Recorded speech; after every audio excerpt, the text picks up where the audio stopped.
bombastic side eye, criminal offensive side eye. Do you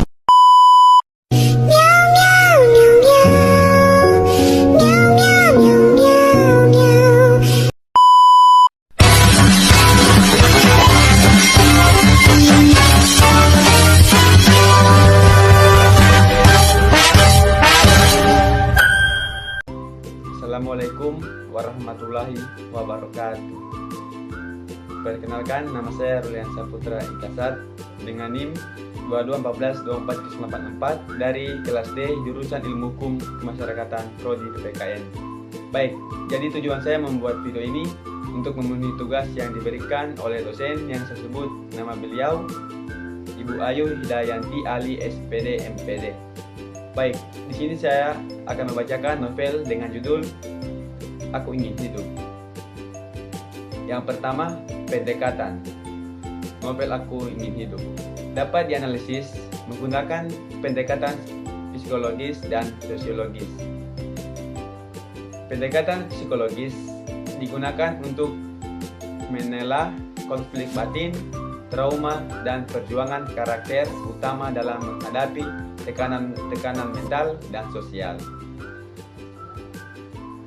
Pendekatan sosiologis membantu melihat bagaimana lingkungan sosial, struktur keluarga, dan tekanan masyarakat yang mempengaruhi jalan hidup tokoh utama. Yang kedua, deskripsi.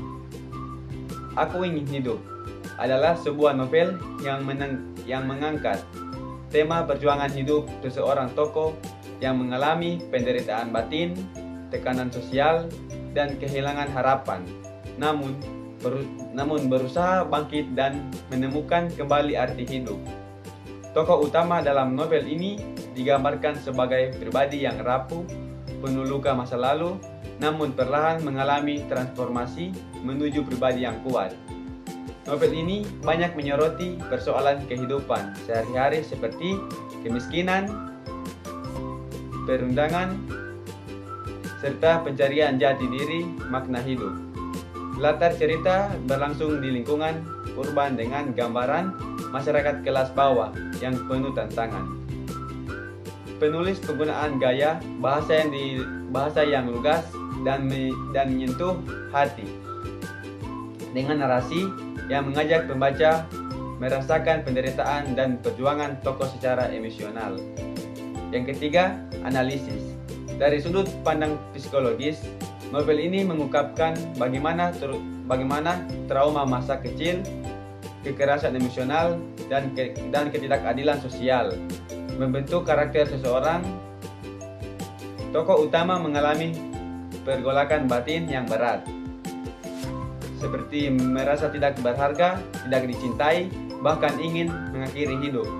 Namun, seiring waktu dan interaksi dengan tokoh-tokoh lain yang memberikan harapan, ia mulai belajar menerima diri dan menyadari bahwa hidup itu layak diperjuangkan. Dari sisi sosiologis, novel ini menjadikan kritik sosial terhadap sistem yang tidak adil dan bagaimana stigma masyarakat bisa menghancurkan seseorang. Tokoh-tokoh pendukung juga mempresentasikan berbagai tipikal masyarakat. Ada apatis, ada yang peduli, dan ada yang menjadi simbol harapan. Penulis berhasil membangun gambaran realitas sosial yang kompleks, yang mendorong pembaca untuk merenung dan bersimpati. Baik, itulah novel yang saya bacakan. Assalamualaikum warahmatullahi wabarakatuh.